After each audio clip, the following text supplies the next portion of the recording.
called Penn, and we've been asked to prepare extracts from the statement of financial position and the statement of comprehensive income together with a reconciliation of plan movements.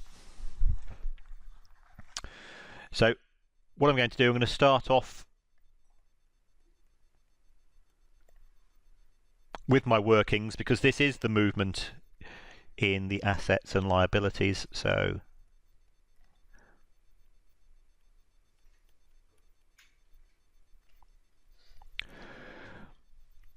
at the start of the year, we've got our opening position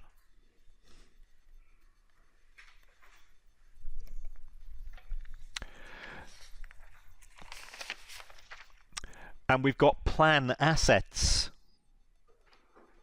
of 3.6 million and a liability of 4.3 million.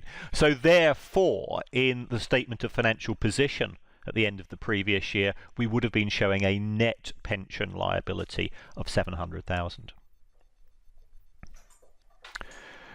We've got contributions.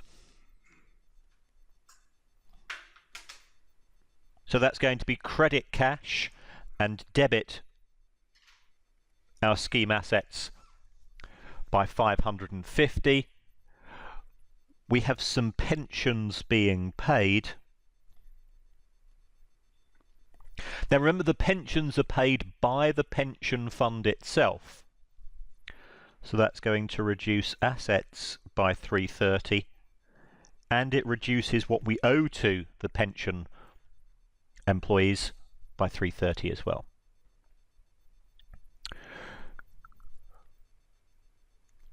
We then have our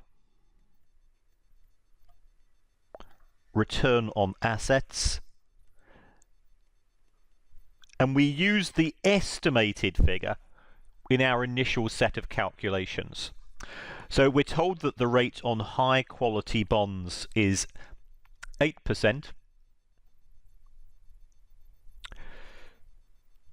So I'm going to multiply that by 3.6 million, and that gives us a figure of 288. And at the same time, we've got the unwinding of the discount on the liability. So we've got the liability interest cost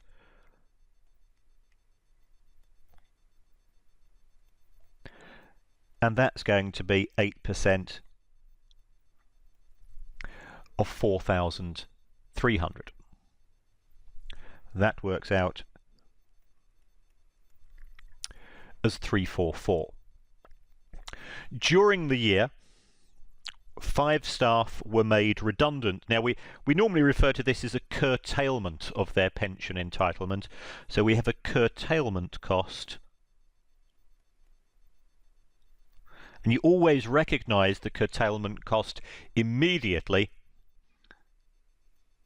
and that's going to increase the liability by 58. Our service cost is an expense. It's the extra pension which has been earned during the year, and that works out as 275,000.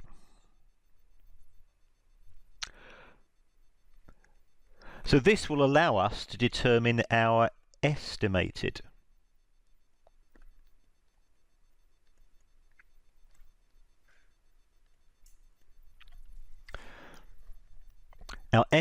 closing balance, and if we add up those numbers, it comes to 4108 for assets. Let's just move that across. Get that.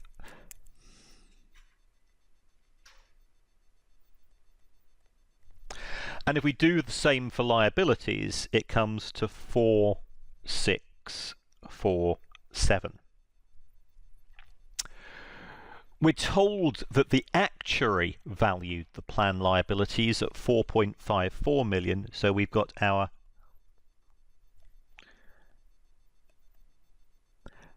actual closing balance 4540.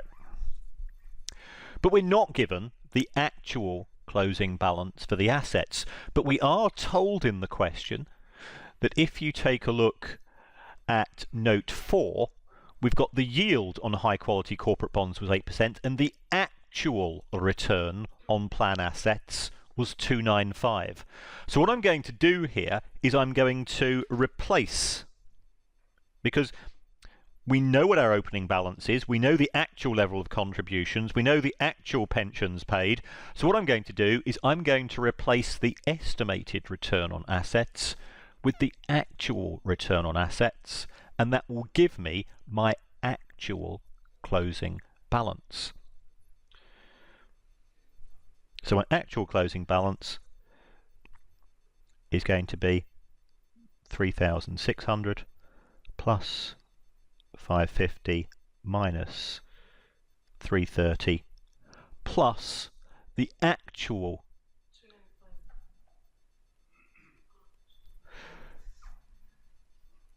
oops, sorry, no, that's not 550, plus the actual was 295.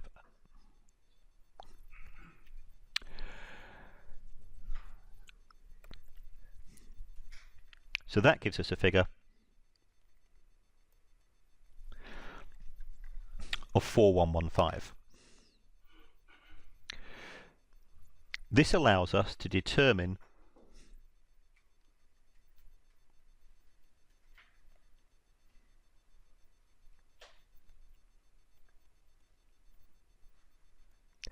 our remeasurement difference. So in terms of the asset, there is a difference of 7. The actual closing balance is greater than the estimated figure, so this is a gain. When it comes to the liability, we've got a difference 4647 compared to 4540. We've got a difference of 107. The liability is less than we thought it was going to be, so therefore that's an overall gain. So overall, we've got a gain of 114. So in terms of the answer, what have we been asked to prepare?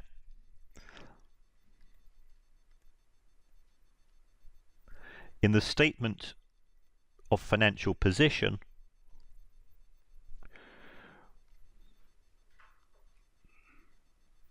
we have our net pension liability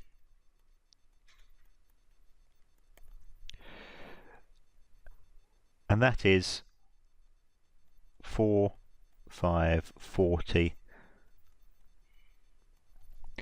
less 4115.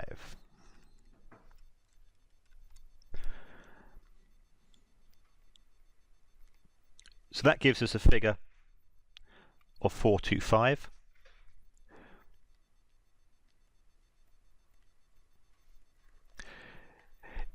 In our splocky, the statement of profit and loss and other comprehensive income,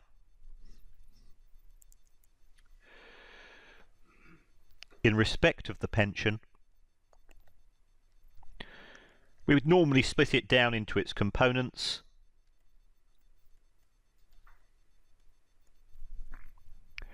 So we've got a service cost of 275. We normally show the net interest cost. There's nothing to stop you from separating out the figures, but traditionally we show the net service cost. So that's going to be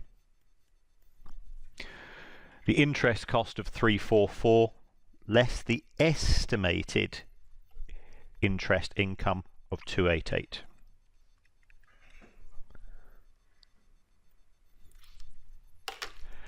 And we have a curtailment cost. And the curtailment cost is 58.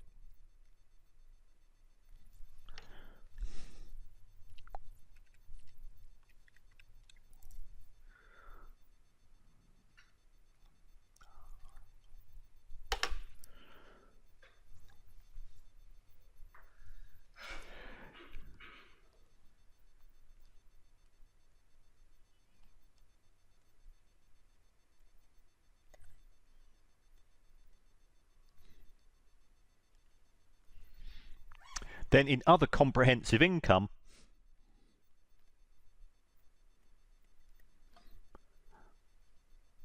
we have a remeasurement gain, and we've calculated that as being 114.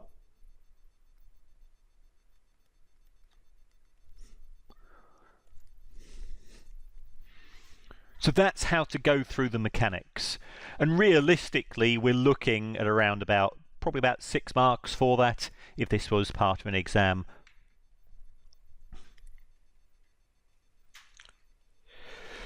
Carrying on with this particular question, we've got something which is very, very similar.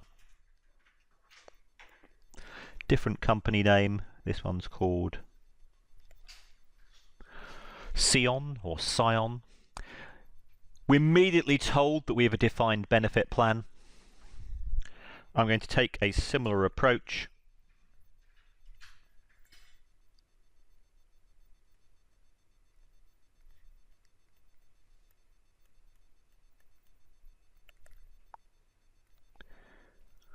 We've got assets and liabilities.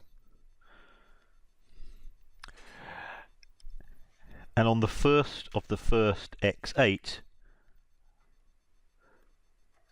we have our opening balances, and conveniently there is no net position here. A bit unrealistic, but exams are unrealistic. And we've been asked to do the figures for 2 years. So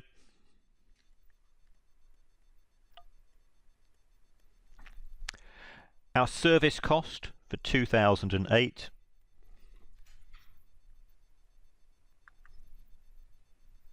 is 2,500. We have the pensions being paid, the benefits.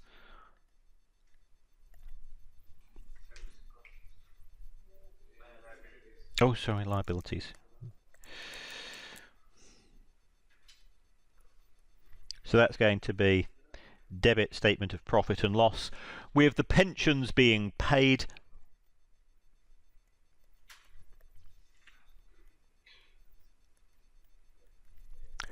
$1974.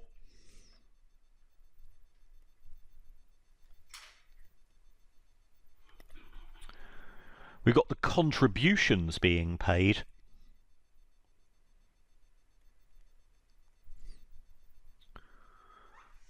By the business. That increases the value of our assets. We've got our year-end figures, and we're told that the year on corporate bonds is 8%. So we can work out the interest earned stroke cost. 8% of 40,000. So that's going to add 3,200 to assets.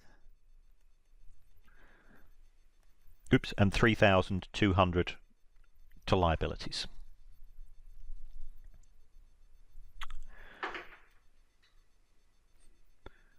This will give us our estimated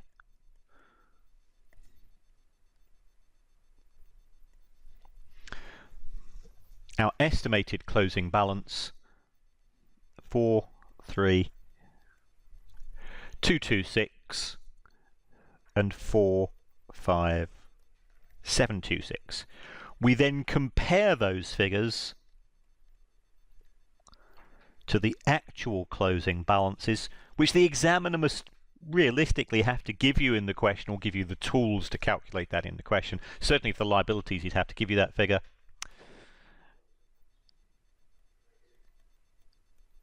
$43 million for assets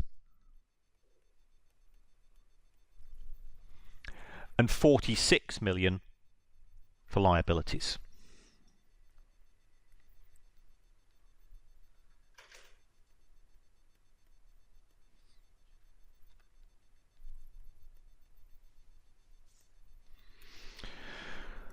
and I've just spotted, I've missed out something. It says during 20X8, the benefits under the plan were improved. The resulting increase in the present value of the defined benefit obligation was 2 million. So that was my fault.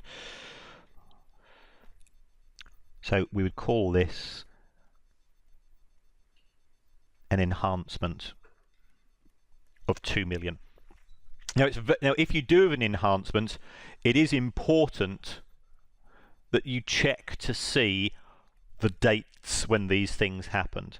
And notice it says that all transactions occur at the end of the year. So because the enhancement is taking place at the end of X8, we do not have to calculate interest on the enhancement. If the enhancement had taken place at the start of the year, you would have charged an extra 8% on the enhancement.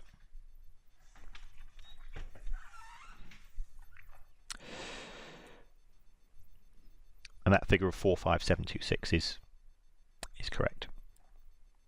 So we've got our remeasurement difference. So our actual figure for assets is less than the estimate.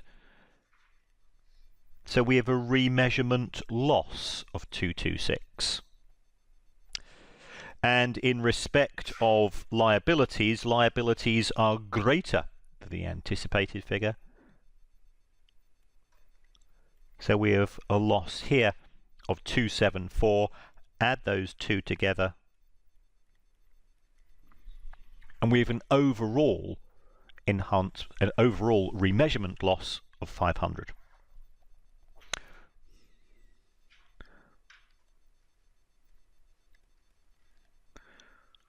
So in terms of Splocky, we've got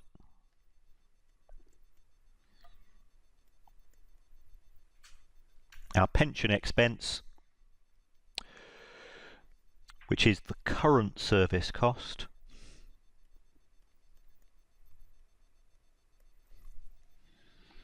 and the current service cost was 2,500.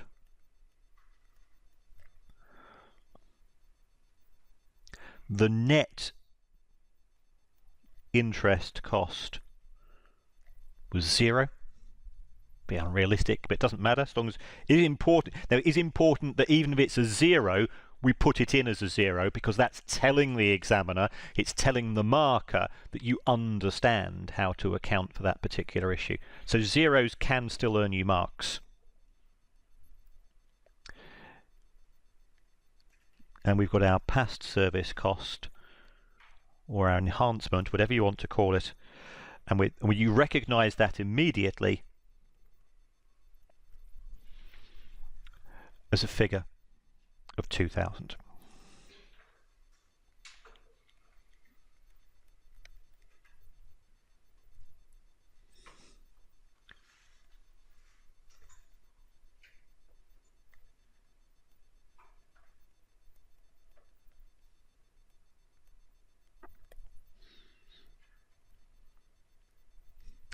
As far as other comprehensive income is concerned,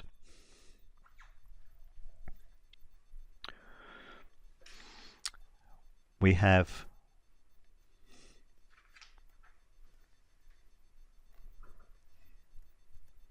our remeasurement loss of 500. So that's what we would do for the first year. We've then got the figures for 20X9.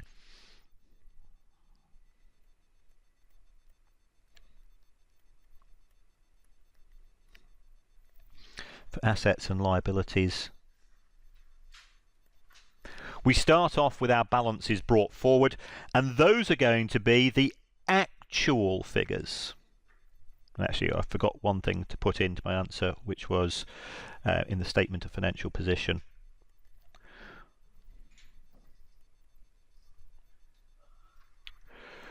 We have a pension liability of 3 million. At the start of the following year, assets of 43, liabilities of 46.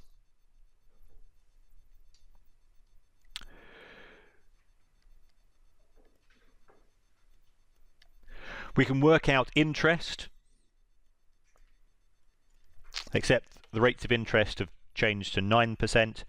So I've got 43,000 times 9%, which is 3,870, and 46 million at 9%, which is 4,140.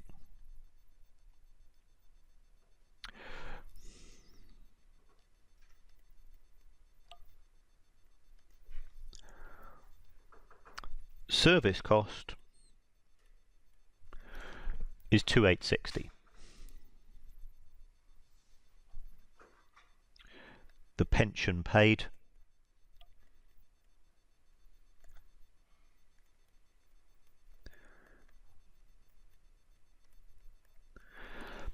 is 2,200. Contributions are the same, which is unusual, but let's make sure we just stick that. Remember, it's credit cash, debit pension asset, so no impact upon the financial statements as such. On the final day of 20X9, Scion divested part of its business and as part of the sale agreement transferred the pension fund to the buyer. The present value of the obligation transferred was 11.4 million. So when we sold the business, we're effectively selling the pension responsibilities to the new owner of the business. So what we would say here is that we have our divestment, and I'm going to reduce liabilities by 11.4 million, and I'm going to reduce assets by 10.8 million. So it looks like we've got an improvement of 600 million. Now, we're better off, aren't we? Because we've transferred more liabilities than assets.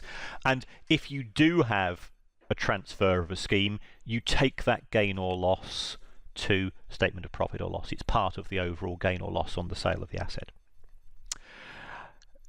Scion also made a cash payment of 400,000 to the buyer in respect of the plan. So I'll write up a little note about this in just a minute. So having put through those adjustments, we have our expected closing balances.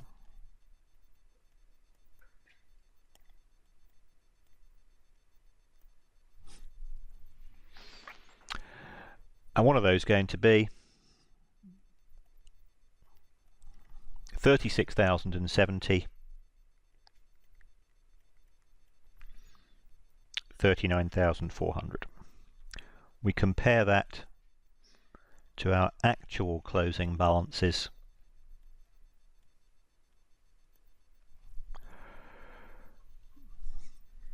And the actual figures for assets, 35,680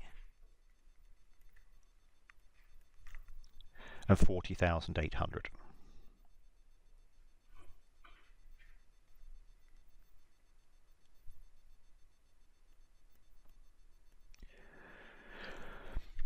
So in terms of our remeasurement gains and losses, our actual figure is less than we expected it to be, so that's a loss of 390.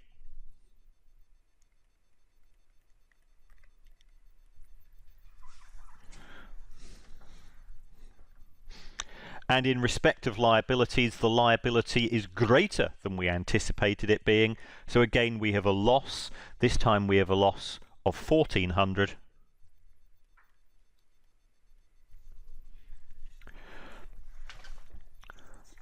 So that gives us a figure of 1,790 as our overall loss.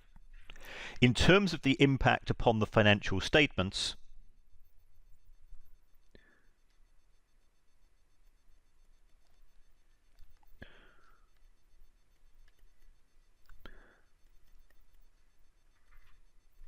and we're working out our pension expense,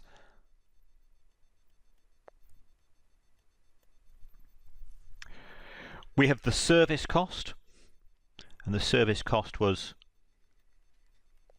2,860.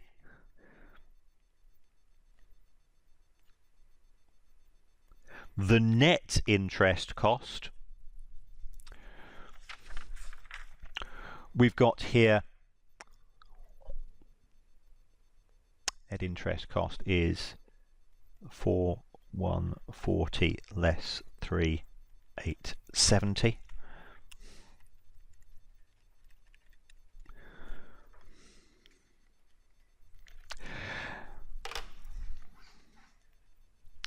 And then we have the divestment. Now, when we got rid of that part of the business, when we sold that part of the business, we reduced our liabilities by 11.4 million. We only reduced our assets by 10.8 million. So we made a gain of 600, but we also had to pay cash of 400 to the new owner. So that's going to reduce the gain to 200.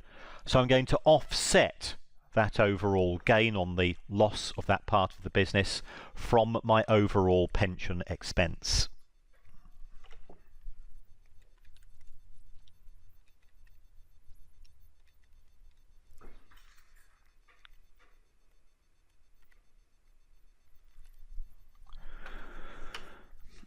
Total cost 2,930. OCI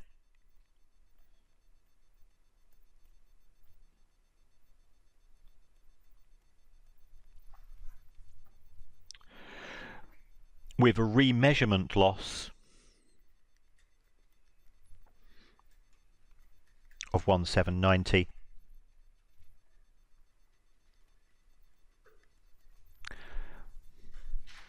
Statement of financial position.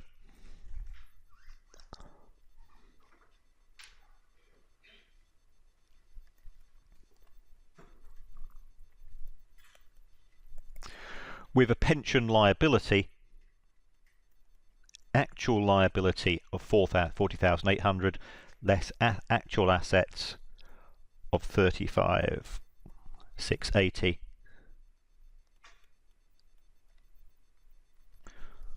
5,120. So we then move to the third part of the question, and this is the Bed Investment Company. Strange number, strange name for a company.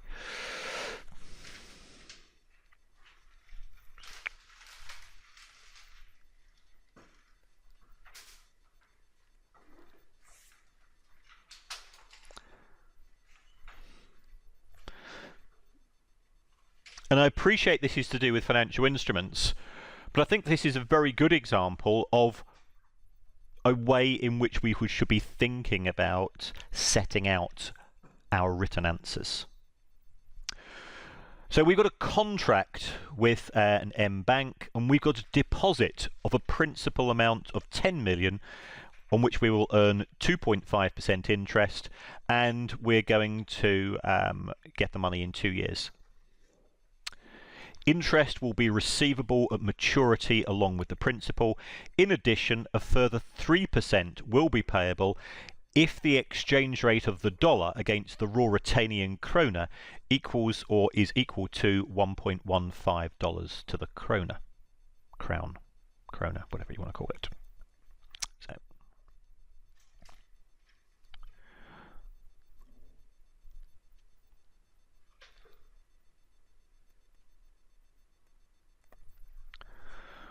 The deposit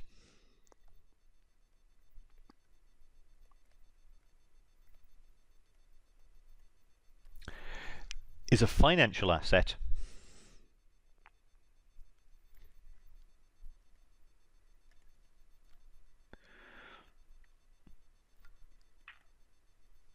that should be tested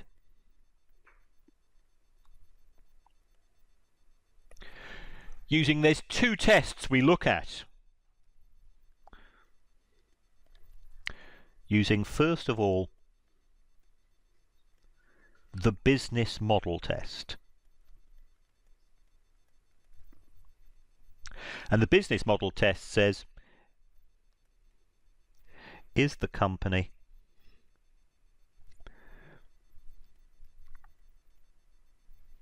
intending to collect the due cash flows in relation to the contract?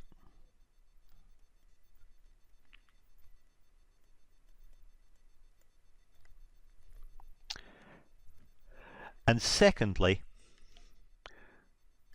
we have a contractual cash flows test.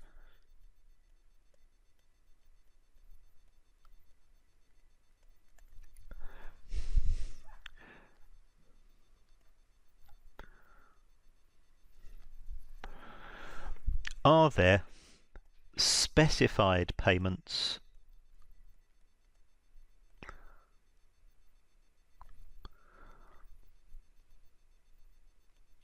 of interest and capital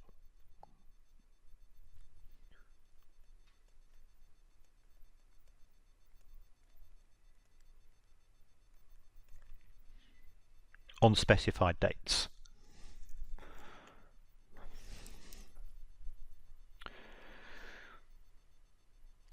The answer to both tests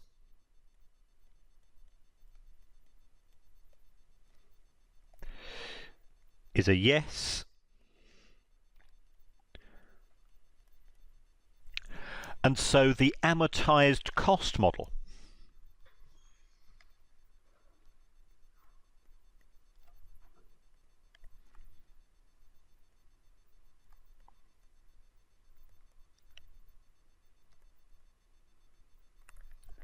should be used.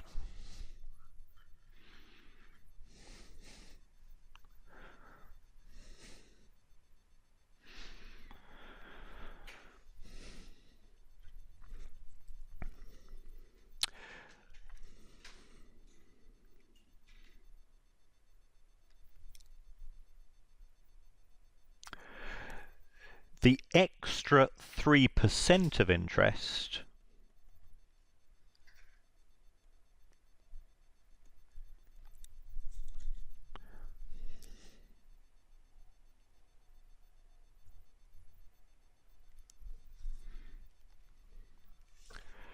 potentially payable or potentially receivable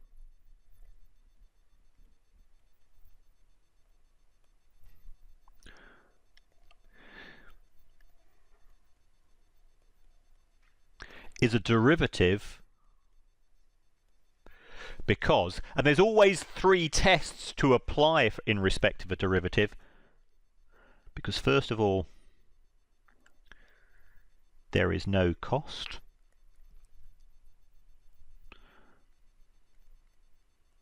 For the contract. Because we've just deposited 10 million, they've not charged us extra.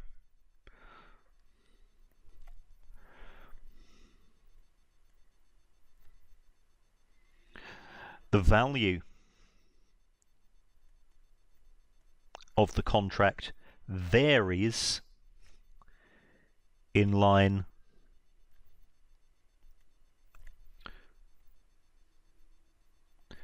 with changes in value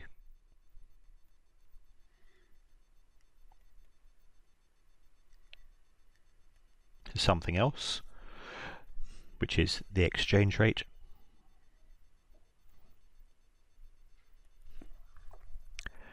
And thirdly,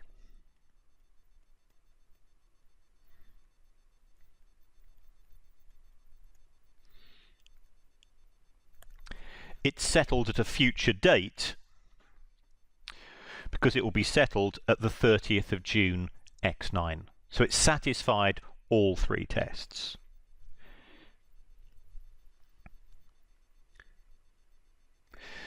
This is referred to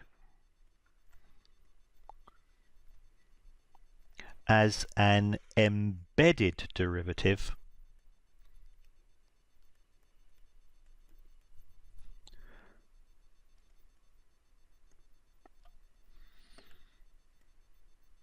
because it sits in the main contract with the bank.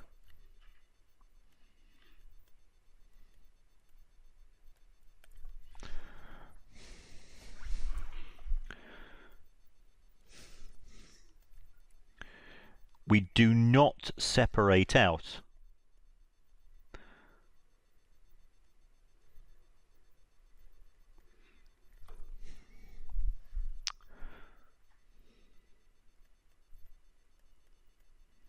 the embedded derivative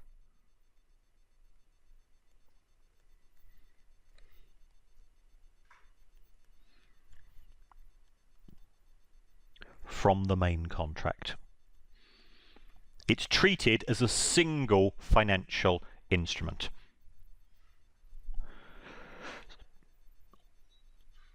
The reason why I think this is quite a useful question, it's not the actual subject matter, is this is how I like to set out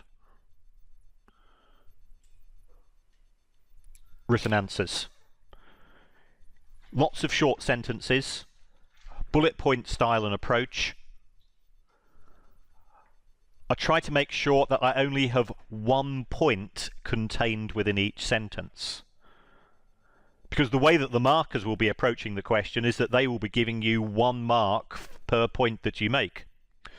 Now you've got a choice. You can make 1 mark and it could take you 6 or 7 lines to communicate, or you can make 1 point in 2 lines. So in my head, I'm always trying to get across each of my points within 2 lines. The other thing that I try to do is to convert whats into whys. And to do that,